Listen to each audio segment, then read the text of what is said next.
네, 계속해서 화학물질 규제에 대해 발표해 주실 한국화학연구원 손은호 센터장님을 무대 위로 오시겠습니다. 큰 박수로 맞이해 주세요.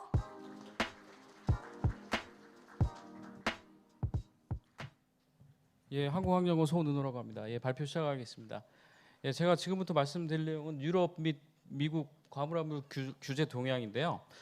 주로 이제 유럽의 그 과물화물 규제가 굉장히 강력하기 때문에 그 부분을 중심으로 말씀을 드리고, 이제 미국은 또 어떻게 좀 차이가 있는지 말씀드리겠습니다. 차이가 조금 크고요. 예, 이게 예. 먼저 좀 말씀을 좀 드리면, 예, 저는 그 불소 화학 소재 및 공정을 지금 그 업으로 삼고 있고요. 그 한국화학연구원에는 2012년도에 예, 입사를 해서 한 10년 이상 지금 그 불소 물질을 화합물을 다루는 그런 연구를 좀 하고 있습니다. 그래서 이 얘기를 좀 드리는 이유가 그런 지금 저는 이제 정책이나 아니면 규제 그 어떤 전문가는 아니고요. 연구 쪽에 있는 예, 종사자인데요. 그런 관점에서 이런 규제를 어떻게 바라보는지에 대한 그런 부분들을 좀 가미해서 좀 말씀을 좀 드리도록 하겠습니다. 먼저 이제 여기 보시면은 이제 마크 누군가요? 저 갑자기 생각 안 나네 이름이. 예, 그 다크 워터스라는 예, 저 영화가 있었는데요. 여기 이제 예, 요 분이 이제 그 변호사로 이제 등장을 하고 이제 듀퐁에 이제 소송을 하는 그런 이제 과정으로 좀 이루어져 있는데요. 굉장히 좀 그때 당시에 이제 사회적인 문제가 됐고 이 듀퐁에 대한 거대 이제 공영 그 기업이죠. 기업을 이기기 위해서 예, 그 굉장히 많은 노력을 했던 그런 그 에피소드를 예, 그런 그린 어떤 영화가 되겠습니다. 그래서 그런 영화에서 보면 Forever Chemical이라는 어떤 그런 용어가 나오고요. 여기 보면은 저희가 이제 한국 그에 보면은 저기 그 시놉시스를 보면은 인류의 99%는 이미 중독됐다. 예, 이런 얘기가 나오는데요.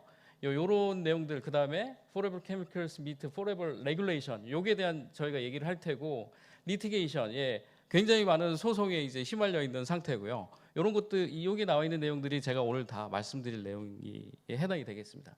그래서 먼저 보시면 좀 흥미로운 내용일 수도 있고 굉장히 심각한 내용일 수도 있죠. 보면은 여기 한국 뭐 신문에서도 많이 나왔지만 지금 보면 이렇게 지금 이제 독성 주스 이게 코카콜라에서 만든 주스인데요. 아마 마셔보신 분도 계실 것 같습니다. 그래서 이런 것들을 이제 많이 마시기도 했는데 이게 이제 그 PFA 나중에 조사를 해보니까 PFAS가 포함이 돼 있더라 해가지고 집단 소송에 들어간 얘기들도 있었고요. 그다음에 이제 플라스틱 제품인데 이 플라스틱 제품도 이제 사용을 하다 보니까 나중에 내용물 중에 PFAS가 포함이 돼 있더라 해서 이제 이것도 마찬가지로 미국에서는 굉장히 그 집단 소송이 활발하기 때문에 이런 소송이 이제 들어가는 그런 부분들도 있습니다. 그다음에 최근에는 이제 3M도 2025년부터는 이제 PFAS 관련된 걸 이제 전면 생산을 중단한다고 이제 선언을 했었는데요. 그런 것처럼 이제 그 문제가 이제 소송 관련된 문제가 굉장히 큰 부분을 차지하는데 이 수질 오염 관련해서 소송에서 진 게 아니고 예, 합의금입니다. 합의금 13조 원.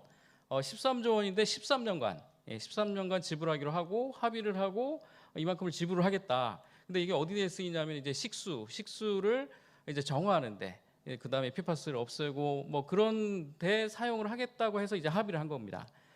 그런 얘기가 나오는데 이제 최근에는 또 뭐 그거 말고도 소송이 굉장히 많은데 듀퐁하고 3M하고 이렇게 대형 그 소송이 있었습니다. 여기서는 오하이오 주인데요. 이건 1,180명이 이제 집단 소송을 했었는데 여기서는 좀 승소를 했고 왜냐하면은 이 근거가 많이 부족하다라는 걸로 하급심에서 이겼는데 이제 상급심에서 이제 다시 되돌려 보내서 이제 승소한 이제 그런 사례가 된 예가 되겠습니다. 그래서 이 소송 관련해서도 굉장히 많은 미국에서는 큰 사건들이 일어나고 있다라는 부분을 말씀드렸고요. 아까 말씀드린 부분 중에 이제 Forever Chemical이라고 말씀을 드렸는데 이렇게 어떤 걸 보시면은 좀 그 직관적으로 좀 아실 것 같으냐면요.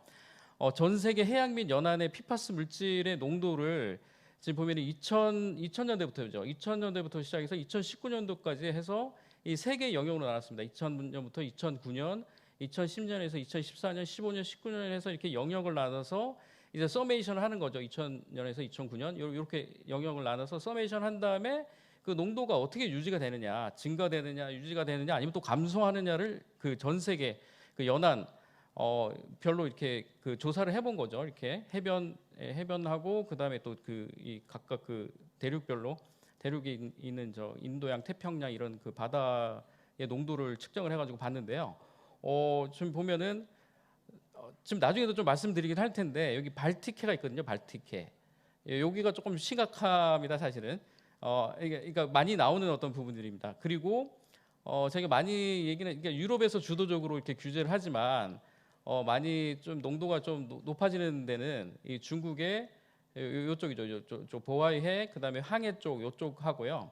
그다음에 동중국해 이쪽 속한 한국 주변은 이 농도가 낮고요. 요쪽 중국 쪽으로 갈수록 농도가 높은 그런 것들 나타내고 그다음에 북대서양이나 지중해는 많이 좀 줄어든 편이고요. 그럼에도 불구하고 전체적으로는 늘어나거나 유지되거나 그런 걸 보여줍니다. 이제 보통은 이런 어떤 케미컬들이 노출이 됐을 때 바다에서는 이 정도의 시간이면 떨어지는 게 맞거든요. 왜냐하면은 이런 얘기는 이제 지속적으로 이제 배출이 되거나 없어지지 않거나 그런 얘기가 되는 거고, 그다음에 2000 몇 년도인가요? 2006년부터 시작해서 지속적으로 그 스톡홀름 협약이 있었고 뒤에 그 스타워십 프로그램이 있었고 줄어들어야 되는 게 맞거든요. 왜냐하면 생산자들이 그만큼 이제 생산을 적게 한다는 어떤 프로그램들이 있기 때문에. 근데 그렇지 않다는 거죠. 그래서 포레버 케미컬이 그런 거에 대해서 얘기가 나온 거고요. 그다음에 식수 문제는 굉장히 심각하고 뒤에 이제 미국의 그 규제에 대해서 좀 말씀을 드릴 텐데 이제 미국의 규제가 이제 식수하고 관련이 돼 있습니다. 직접적으로. 요게 거의 이쪽에 이제 규제가 들어가는 상황으로 좀 뭐 진행이 되고 있는데요. 보시면 여기서는 식수 전 세계를 좀 조사를 했는데 보시면 뭐 잘 보이시지는 않을 것 같습니다. 이제 작아서. 근데 대체적으로 이 선진국들 지금 GDP하고 그다음에 그 PFAS가 발견된 그 농도, 이 농도를 같이 조사를 한 건데 보면 대체적으로 이 선진국들의 식수의 높은 농도나 뭐 그런 것들이 나타났고요. 특히 이제 미국 높고 스웨덴이 어디 있는지 아까 말씀드렸는데 저기 발틱 해안이 있잖아요. 요 주변의 나라들의 농도가 높습니다. 그거 하나 말씀드리고요. 그래서 거기 또 하나 더 뭐냐면 이제는 이제 인체로 들어가서 인체 내 PFAS 농도가 어떻게 되느냐. 그렇다면 앞에서는 지금 이제 그람 단위 그 농도 단위가 나노그램이었거든요. 뭐 물론 뭐 해안이니까 식수나 뭐 그런 부분에서 굉장히 낮을 텐데 여기서 이제 마이크로그램으로 높아지기 시작합니다. 그래서 이 혈액 속에 비교를 해보면 요거는 뭐 이제 엘파소 카운티에서 이제 조사를 쭉 한 건데요. 여기서 보면 마찬가지로 이제 마찬가지 그 당연히 예측 가능하다시피 이제 공장 주변의 노동자들의 그 농도는 굉장히 높은 편이고요. 그러니까 이 혈액 이게 중요한 점은 뭐냐면 혈액 내에 노출 평가 이게 비교를 해봤더니 다 혈액 속에 이런 정도의 농도 이상으로 PFAS 물질이 포함이 돼 있다라는 부분들이 굉장히 좀 중요한 부분이고요. 그 다음에 좀 더 충격적으로 좀 받아들일 수 있는 부분은 전 세계 산모나 제대열에서 발견된 PFAS 농도를 전 세계적으로 좀 조사를 해봤는데, 물론 뭐 이런 조사들이 조금 이제 오차들이 좀 많을 가능성은 있습니다. 그럼에도 불구하고 이게 이런 사실들이 이제 명백한 사실들입니다. 그래서 노출에 대한 전 세계 임산부들의 결과를 봤더니 여기는 PFAS도 굉장히 종류가 많은데 종류별로 그 다음에 임산부에서 발견되는 거하고 그 다음에 제대열을 왜 설정했냐면 이게 태아로 이어지느냐 안 이어지느냐 그거를 조사를 한 거거든요. 그 경유성이 있느냐. 그랬더니 보니까 이 두 개 보면은 다 연관성이 있고 어느 정도 이제 임산부의 혈액과 제대열 내 PFAS의 농도가 나타났다라는 걸 얘기를 해주는데 여기도 뭐 좀 자세히 좀 볼 부분은 이제 덴마크나 그 다음에 스웨덴 뭐 요런데 중국도 높고요. 이런 나라들이 캐나다도 그렇습니다. 그래서 선진국이 이런 것들을 사용을 원천적으로 더 많이 이제 제한을 하니까 생산도 제한하고 그러니까 더 농도가 줄어들 것으로 예상하는데 앞에서 말씀드린 것처럼 그렇지 않다. 그래서 지금 이제 유럽에서 굉장히 그 규제를 많이 이렇게 진행을 하는 이유도 이 선진국들이 좀 더 이제 뭐 이런 어떤 데이터가 더 많습니다. 좀 더 농축이 된다든지. 그래서 이런 상황이고요. 그렇다고 하면은 이 PFAS가 어디서 오는 거냐? 자, 지금 말씀드리는 PFAS의 종류는 좀 다릅니다. 이제 뭐 아시는 부분이 있으실 텐데요. 지금 유럽에서 규제에 들어가는 PFAS 종류 전체를 포함하는 내용은 아닙니다. 지금. 그거는 좀 왜냐하면 식수에 포함되거나 바닷물에 포함되는 내용이니까 당연히 녹아야 되겠죠. 그런 부분들이 있는데요. 그래서 노출 경로나 위험성을 보시면 여기 파이어 파이팅 뭐 소화약제나 그다음에 살충제 뭐 등등 코스메틱 그 등등 우리 생활하고 굉장히 뭐 물론 뭐 밀리터리는 좀 다릅니다만 그 생활하고 밀접하게 관련된 그런 생활 소재들입니다. 생활 소재들. 그런 것들을 이제 공장에서 만듭니다. 만들 때 피파스 물질이 들어가고 만들고 나서 나오는 폐기물들, 그다음에 폐수들이 하천으로 들어가죠. 그리고 이제 컨슈머로 이 소비자한테로 가는 것들이 또 이게 웨이스트로 가니까 이게 또 하천으로 들어가고 해서 이게 드링킹 워터 이제 저희가 이제 식수로 다시 이제 들어오는 그래서 이제 최종적으로는 사람이 먹고 축적하게 되는 결과를 얻게 되는 거죠. 그러니까 물론 뭐 몸속에서 분해가 잘 되면은 이런 일 뭐 이제 크게 영향을 안 미치겠지만 아시는 바와 같이 앞에서 말씀드린 것 같이 포레버 케미컬이라고 해서 이제 분해가 안 되니까 이런 어떤 축적 현상이 나타나고 그로 인해서 이제 크게 세 가지 카테고리의 어떤 그 인간에 미치는 뭐 문제점을 좀 요약을 해봤는데요. 첫 번째는 이제 대사 또는 호르몬 불균형입니다. 그거로 인해서 나타나는 뭐 갑상선이나 콜레스테롤 증가나 심혈관 이제 현대인들이 다 가지고 있는 질병들의 어떤 한 부분이라고 할 수 있겠습니다. 그다음에 또 심각한 부분들은 여기 이제 저기 임산부한테 영향을 미친다는 거죠. 임산부에서 그 문제를 일으키고 요거가 또 출산을 할 때를 포함해서 또 우리 태어난 태아한테 영향을 미친다는 그런 부분까지를 포함을 하기 때문에 좀 심각한 어떤 상황으로 인식이 되고 규제에 들어간다고 할 수 있겠습니다. 근데 그럼에도 불구하고 요거 자료는 사실은 이게 아주 롱텀을 관찰했을 때 나올 수 있는 어떤 증상들이거든요. 그렇지만 이제 이걸 이제 테스트를 할 때는 이제 쇼텀으로 이제 농축도 그 농도를 올려서 실험을 하거나 그런 부분들이 있기 때문에 이거는 뭐 확실하게 뭐 어떤 확인이 됐다거나 뭐 그런 것보다도 이럴 가능성이 충분히 있다. 그럼에도 불구하고 충분히 있다라는 위험성을 내포하고 있다는 거를 좀 얘기를 해주는 어떤 결과들이라고 할 수 있겠습니다. 그래서 이런 위험성들이 있고요. 그래서 저희가 그러면은 PFAS가 뭐냐? 저희가 이제 사우스캐롤라이나 복구는 환경관리부 홈페이지 들어가면 굉장히 잘 나와 있더라고요. 예, 여기 나와 있는 게 PFAS를 보면은 PFOS나 PFOA 요런 이 탄화불소 있죠. 불화탄소라고 하는 게 맞겠네요. 이제 불화탄소로 돼 있는 어떤 체인들, 긴 체인을 가지고 끝에 하이드로필릭, 그러니까 친수성인 부분들, 설포네이트나 아니면 카르복실릭 애시드, 솔포닉 애시드나 카르복실릭 애시드 같은 물에 잘 녹는 파트를 포함하는 것들을 여기서 이제 얘기를 좀 해놨는데요. 이게 초기에 그런 얘기들을 좀 많이 했었는데 현재는 지금 OECD 규정에 따라서 하나 이상의 완전히 불소화된 메틸 또는 메틸렌 작용기를 하나 이상 포함하는 물질로 이렇게 되어 있습니다. 그러니까 초기에는 PFAS 물질을 이런 것들로 규정을 해서 규제를 많이 해왔었는데 지금 현재는 이런 OECD 규정에 따라서 이렇게 하는 거고요. 자, 이거 제가 한번 좀 여쭤보려고 하는데요. 이게 뭐냐면 PTFE가 테프론의 원료잖아요. 테프론 많이 사용하시는 테프론의 원료인데 이게 PFAS인가요? 이 규정에 따라서? PFAS죠. 그러면 TFE 이제 중합해서 만들기 위한 단량체 물질이 TFE 테트라플로로에틸렌인데 요건 PFAS인가요? 이게 아니죠. 아닙니다. PFAS가 아니에요. 이게 가스 상태고요. 거기에 대한 게 그러면은 어떻게 규정을 할 수 있겠느냐? 그럼 자세히 들어가 보면 여기 저희가 어떻게 좀 분류를 할 수 있겠느냐를 좀 생각을 하실 수 있는데요. 자, 과물화물의 예를 보면은 요런 거와 같습니다. 그러니까 CF2, CF3, CF2 쭉쭉쭉쭉 이렇게 연결된 완전 불화된 것들 그 화합물들을 얘기를 하고요.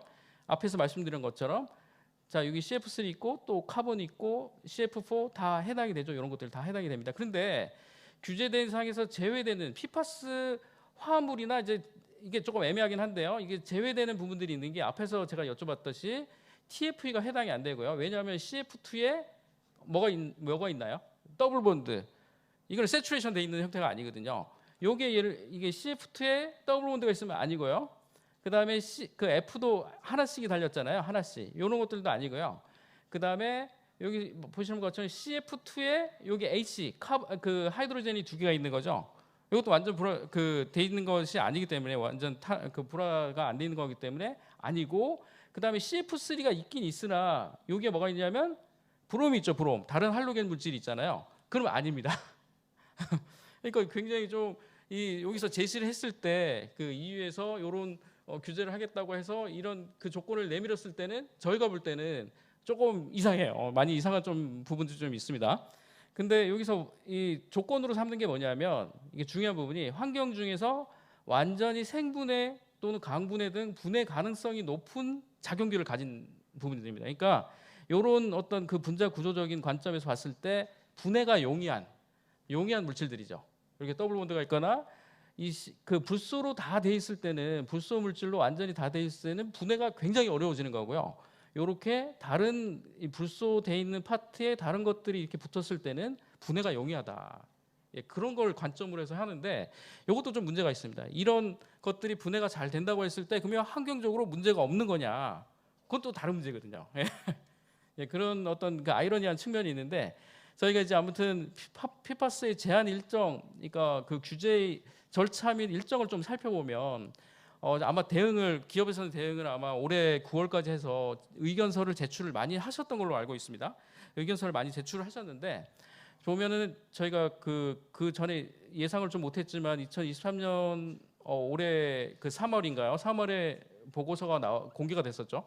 그 제안 보고서가 공개가 되고 그러면 이제 여기에 대해서 9월까지 이해 관계자들이 접수를 해라 의견들을. 근데 의견들을 접수를 하되 그 근거 자료는 너네가 다 내라. 그런 식으로 해가지고 다 올린 거죠 사실.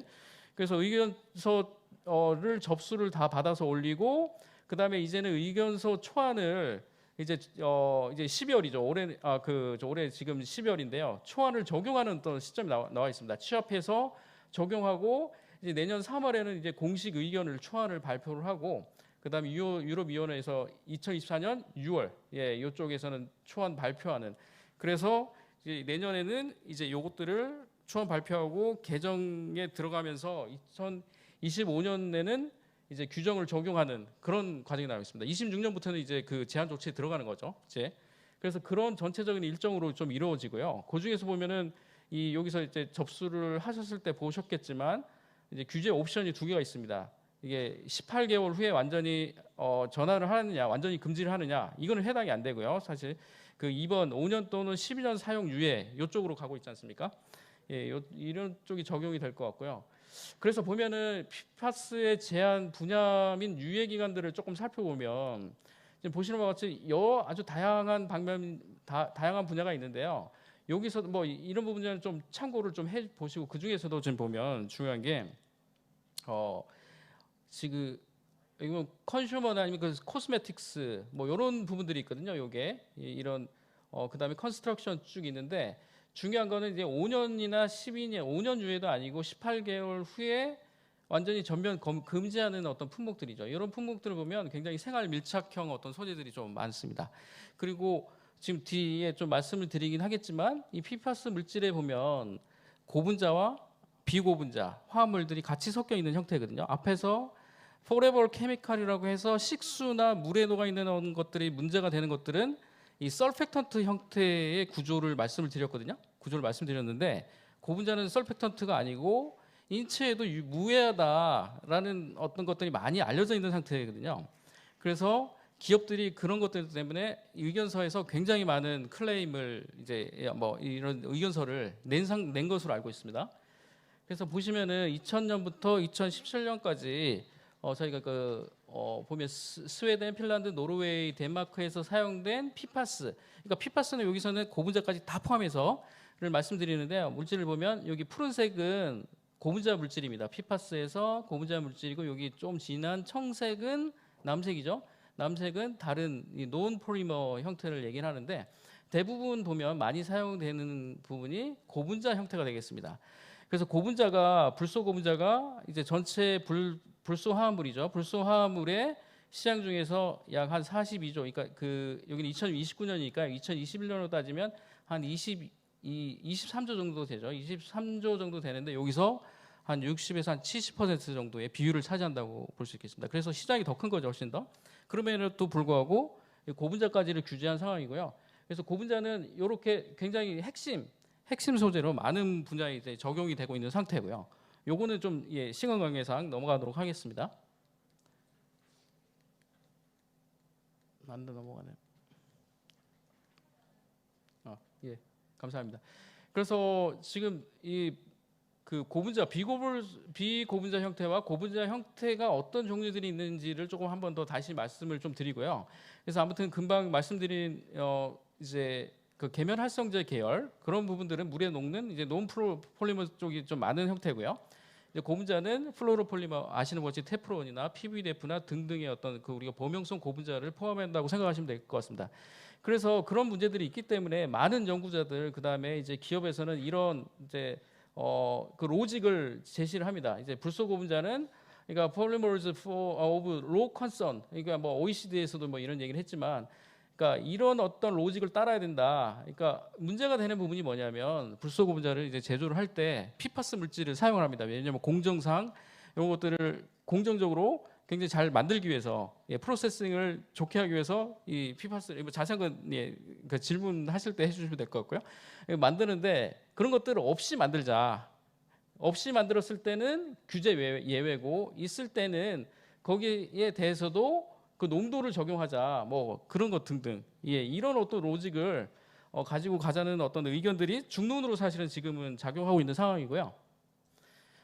그래서 이걸 좀 말씀드리는 이유가 대부분이 이제 불소 고분자에 대한 많은 부분들이 불소 고분자에 대한 어떤 예외 규정에 대해서 조금 얘기를 했고 보면은 의견서 제출된 형태를 보면 굉장히 좀 자세합니다. PFAS의 화학적 유해성 및 위험성을 그 EU에서 주는 게 아니고 우리가 저희 그 기획 관계자들이 적어야 되는 상태고요. 이것도 마찬가지로 농도 수준도 요거가 근거 자료를 대면서 요거를 얘기해야 되고 등등 추가 예외 조항 건의 보고 여건 등등 분석 방법까지를 다 해서 내고 그다음에 여기에 그 나온 자료들이 있죠. 의견서에 그 자료들까지 다 첨부를 해가지고 세포 독성도 유전 특성 뭐 등등을 다 첨부해서 자료를 제시한 거죠. 그래서 요거를 모범 사례로서 이제 국가청정센터에서는 좀 말씀을 좀 해주신 상태고요. 이걸 말씀드리는 이유는 앞으로도 요거 신규 물질일 경우에는 이런 어떤 부분들이 유럽에서 무역을 하기 위해서는 들어가야 될 수도 있다. 뭐 그런 거죠.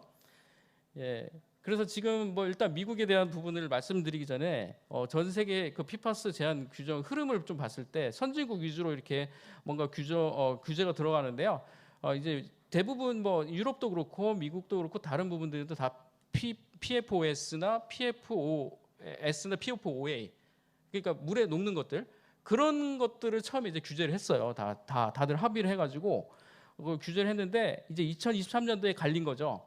보면 독일, 네덜란드, 덴마크, 스웨덴, 노르웨이, 요게 발틱해 주변에 있는 나라들, 나라들이고 그 굉장히 그 유럽에서 그 위치가 이제 위상이 높은 나라들이잖아요. 이런 나라들이 전부 다 규제하겠다라는 게 나온 거고요. 대신에 이제 미국에서는 식수에 대한 관리 규정을 강화하겠다. 이런 쪽으로 가는 거죠. 이제 갈립니다. 여기서 많이 갈립니다. 여기까지는 좀 많이 이제 발걸음이 같았는데 많이 갈리고요. 사실은 굉장히 좀 주도적으로 했던 거는 이제 미국인데 미국으로 판단이 됩니다. 2010년도에 보면 스타워시 프로그램이라고 해서 이 그 불소 화물을 만드는 회사들 있잖아요. 이 8개 회사들을 모아놓고 자발적으로 생산을 제한을 하자 해가지고 합의를 해서 95%까지 그러니까 APFO 요거를 2010년까지는 95%를 줄이고 그다음에 2015년까지는 완전히 다 이걸 생산을 하지 말자라고 합의를 해서 지금 나가는 거거든요. 그렇게 나가고 있습니다. 그럼에도 불구하고 식수에는 어마어마한 양이 좀 나오긴 하죠, 사실은. 그렇게 해서 지금 발걸음을 계속 밟아가고 있는 그런 어떤 미국의 어떤 그 흐름을 좀 보여주는 규제 흐름을 보여주는 거고요. 제가 이걸 말씀드리는 이유가 미국을 좀 이제 말씀드리려고 하는데요. 미국에서 보면은 초기에 2010년도였나요? 그 이제 규제로 삼았던 게 식수에 대한 부분인데 PFOA하고 PFOS가 70 ppt, 요 정도로 이제 설정을 했었습니다. 이제 설정을 해서 요거 이하로 이제 규제 관리가 되도록 해야 된다라고 얘기를 했었는데 말씀드리는 것처럼 2023년에는 요런 물질에 대해서 훨씬 더 낮은 수치죠. 공고 농도입니다. 공고 EPA 공고 농도. 그래서 이렇게 규정을 했고 거기에 따라서 주별로 알아서 이제 주별로 이제 그 제정을 해서 법을 제정해서 이제 그 시행을 하는데요. 여기도 좀 재미있는 부분들이 있는 게 캘리포니아, 코네티컷, 메인, 미시건, 뉴저지, 워싱턴, 버몬트, 어렵네요. 메릴랜드, 미네소타 이런 데서는 지금 강력하게 그래도 규제를 하고 그 중에서도 동부 메인은 굉장히 좀 이제 강력한 그 중에서도 강력한 형태로 규제가 들어가는데 여기 보시면 캘리포니아 요 공통점이 있는데 아시나요? 공통점이 있습니다. 여기 동부 이쪽하고 서쪽이 공통점이 민주당 강세 지역. 예, 그렇죠. 그리고 여기서도 이제 빨간색이 굉장히 좀 규제가 많이 들어가는 건데 여기는 많이 발견된 데거든요. 많이 이제 탭 워터에 월스트 탭 워터 뭐 그게 나와 있는데 그럼 좀 반대죠. 그러니까 규제를 많이 하는 데는 좀 많이 적게 발견되는 데고, 그러니까 많이 발견되면 이제 규제를 많이 하게 되면 아무래도 힘들어지니까 예, 좀 쉽게 말씀드려서 예, 그런 어떤 아이러니한 부분들이 있습니다. 그래서 미국은 지금 유럽하고는 좀 많이 다른 상황이고요. 왜냐하면 식수 문제가 워낙 심각하다고 파악하기 때문에. 그래서 미국에서 이제 제한 물질 범위가 한 6개 정도 되는데요. 6개를 살펴보시면은 지금 대부분 말씀드렸던 것처럼 PFOA나 그 PFOS, 설퍼닉 애시드나 뭐 이제 옥타노릭 애시드죠. 예, 그 카르복실릭 애시드 있는 요런 파트들. 그러니까 불소는 8개 이상, 8개입니다. 7개, 8개, 6개도 이제 규제에 들어가는데 여기 4개도 있습니다. 이런 것들 설퍼닉 애시드는 이제 1, 2, 3, 4개도 들어가고요. 그 불화탄소가. 이런 것들까지 다 포함해서 그 다음에 여기 보면은 옥시전이 하나 중간에 있는 것도 있어요. 이런 것들은 분해가 사실 용이하긴 하지만 이런 것들까지도 유해성이 나오기 있기 때문에 이런 것까지도 규제에 들어가고 있는. 그래서 총 6개 우선적으로는 식수 규정에 6개 그 화합물을 규정하는 걸로 지금 진행이 되고 있고요. 그래서 이거 타임 테이블이 있는데 이 EPA 드링킹 워터 레귤레이션의 타임 테이블을 좀 살펴보면 이게 핵심은 뭐 별거 많이 예, 별거는 아니고 많이는 없습니다. 이제 굉장히 규정이 강하다거나 그런 것들보다도 보이는 강한 것보다도 보시면 여기서 파이널 레귤레이션 이제 하고 여기에 대해서 그 다음에 이제 테스트를 하는 거 있습니다. 유틸리티에서 이 PFOA를 테스트하기 위한 어떤 그런 분들이 스터디를 그러니까 어떻게 영향을 미치는지에 대한 거를 확실히 알아보기 위한 29가지 PFAS에 대해서 뭐 그런 어떤 과정들이 있고요. 그 다음에 좀 더 나아가면 전체적으로는 요걸 리무브, 그러니까 PFOA나 PFOS를 제거하기 위한 그런 어떤 공정에 대한 부분들이 핵심적으로 포함이 되어 있습니다. 이게 그래서 보면은 지금 미국의 뭐 주별로 좀 돌아가서 좀 말씀을 드리면 지금 PFOA나 PFOS 계열인데요. 그러니까 대부분이 좀 비슷한 상황인데 주별로 그 시간별 차이가 있습니다. 시간별로 시간 어떤 차이가 타임 그 갭이 있는데, 그러니까 식품 포장대가 많고요. 여기는 이제 메인주고 뭐 초기 이제 캘리포니아 메인, 그러니까 주별로 시행을 하되 그 항목들은 거의 비슷한 상황입니다. 식품 포장재, 청소년 용품, 그다음에 깔개, 카펫 뭐 이런 것들이 대부분이고요. 더 나아가면 뭐 가족, 직물 뭐 이런 디테일한 것과 의류까지도 포함하는 어떤 규제가 이제 쭉 진행이 되고 있습니다. 그래서 지금 그 앞에서 말씀드린 유럽의 규제하고 미국의 규제를 지금 요거를 보시고 좀 비교를 하실 수 있을 것으로 생각이 되고요. 그래서 앞에서 말씀드렸던 그 PFAS를 처리하는 거에 대한 로드맵이라고 그러는데, 앞으로 어떤 그 타겟이 미국에서는 이제 명확하게 식수에 대한 관리 규정이기 때문에 명확하게 나와 있는데, 어떤 부분이냐면 이제 뭐 여기 지금 계속 시도를 하고 있습니다. 이제 상용화가 돼서 요거를 전체적으로 보급하거나 이제 처리가 완벽하게 되지는 않았지만, 지금 보면은 드링킹 워터 이제 지금 요런 시설들이 있죠. 트리트먼트하는 시설, 그 PFAS 식수의 워터를 그 PFAS를 이제 골라내는, 뒤에 뭐 기술에 대해서 좀 잠깐 말씀을 드리긴 하겠지만 이렇게 그 이제 분리해내는 기술이죠. 예, 정수 기술이죠. 정수 기술.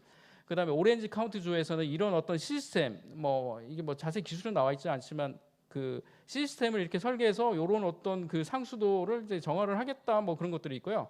그다음에 시티 오브 스튜어트 PFAS 뭐 요거 있는데요. 트리트먼트 시스템을 이렇게 고성능화된 어떤 시스템을 만든다, 그런 것들도 있고, 이렇게 여기서도 이제 뉴포트 여기서도 만들었는데 이거 돈이 많이 들어간다 뭐 그런 얘기도 있고, 요거는 좀 다른데요. PFAS 디스트럭션입니다. 디스트럭션. 분리해내는 것만이 아니고 요걸 파괴해서 아예 그 배출되는, 그러니까 PFAS의 배출을 완전히 줄이겠다는 뭐 그런 것까지도 연결이 되는 부분이고요. 여기 스튜어트는 앞에서 말씀드린 그 3M이 합의했잖아요. 합의하지 않았나요? 13조 원. 고기입니다. 고기 시티.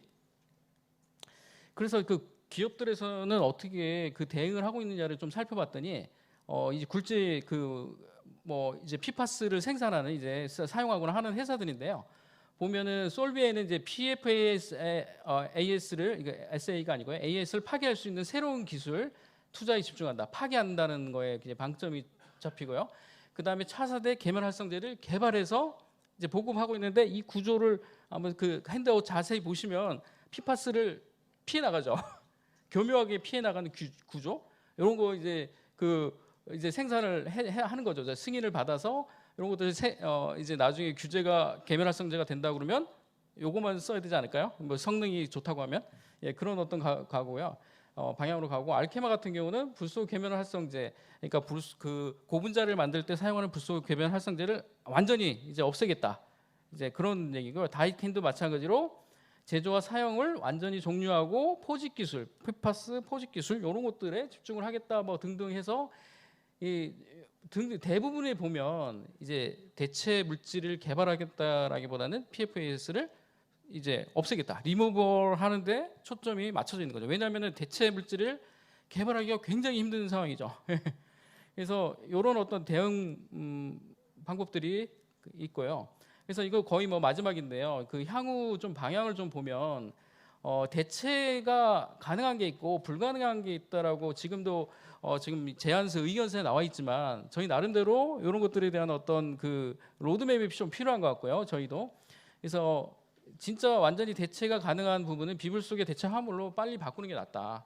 예, 이 부분은 사실은 이제 생활용품 분야는 그 해당이 될 것 같습니다. 생활용품 분야는 앞에서 말씀드린 것처럼 유럽 규조에 그 18개월 유예 후 완전히 금지되는 물품들이 대부분 보면 이제 생활용품이거든요. 생활용품. 예를 들어서 샴푸나 아니면은 화장품에도 들어가는데 그런 것들은 규제를 좀 피하기가 사실 조금 힘들 것 같습니다. 힘들 것 같고 그다음에 이제 신규 불소 화합물을 만들더라도 이제 어떤 성능을 유지시킨 화합물을 만들더라도 이런 생분해성이나 환경 특성들을 만족하는 어떤 그런 것들은 아주 그 고난이도의 작업이 좀 필요할 거로 예상이 되고요. 그러기 위해서는 이런 어떤 등등의 기술들이 좀 필요하지 않나 하는 생각, 뭐 저희가 이제 전략을 삼아야 되지 않나 하는 부분이고요. 이런 것과 함께 반드시 저희가 이제 불소를 취급하는 업체에서는 향후에 좀 필요한 어떤 부분들이 이제 PFAS를 지금 당장은 아니고 조금 롱텀으로 봐야 되겠지만 우리나라는 롱텀으로 봐야 되겠지만 이런 것들을 수처리 제거하고 또 그거를 이제 파괴할 수 있는 기술까지도 아마 요구할 수도 있겠다. 그런 걸 취급하는 회사에 그런 것까지 같이 공정이 이제 들어가야 되지 않나 하는 어떤 우려를 하고 있습니다. 이거는 뭐 확실한 건 아니고요. 예, 그런 차원에서 생각을 해봤고 그래서 이제 제거 기술은 뭐 당장에는 이런 것들을 좀 적용할 수 있을 것 같은데요. 흡착이 있습니다. 이제 흡착하거나 굉장히 좀 어렵긴 합니다. 이제 수처리해서 PFAS를 흡착해서 제거하고 하는 기술이 이건 아직 완전히 확립된 건 아니고요. 이거 나노 필터레이션 방법도 사용하긴 하지만 이게 굉장히 좀 어려운 방법이고요. 그래서 여튼 이런 어프로치가 있고 그 다음에 분해 기술이 있습니다. PFAS를 아예 분해해버리자. 그래서 이 열적인 방법이 있고 그 다음에 저희가 이거 초인계를 이용하는 방법이 있고요. 등등 뭐 플라즈마를 이용한다는 어떤 그런 것도 있고 다 보면은 돈이 많이 들어가는 사업입니다. 돈이 많이 들어가는 그게. 근데 그럼에도 불구하고 규제가 들어가면 이런 것들에 대한 뭐 같이 규제가 들어가면 피할 수 있는 방법은 없을 것 같습니다. 예, 그런 뭐 측면이 있고요. 여기 뒤에 거를 빼시긴 하셨는데 마지막으로 이제 제가 좀 이게 넣었었는데 그 빠지는 거는 이제 저희가 이제 마지막 연구자의 입장에서 불소 화합물을 이제 다루는 어떤 뭐 이제 기업이나 아니면은 연구자들도 굉장히 적은 상태고요. 거기에 대한 축적된 지식, 그러니까 불소 화합물들이 이미 만들어져 있고 그거를 활용하고 그러는 어떤 측면에서 제품을 만들고 적용하고 그런 거는 굉장히 많이 돼 있지만 그러니까 거기에 불소가 뭔가, 불소를 어떻게 저희가 컨트롤해야 되는지, 어떻게 좀 적용을 이게 거기에 들어 있는 심도 있는 어떤 그 연구는 아주 기초적인 연구는 제가 생각했을 때는 많이 부족한 게 아닌가. 그래서 새로운 화합물을 만들기 위해서는 그런 부분들까지 포함이 돼야 되지 않나 하고 그렇게 지금 마무리를 좀 해볼까 합니다. 예, 경청해 주셔서 감사합니다.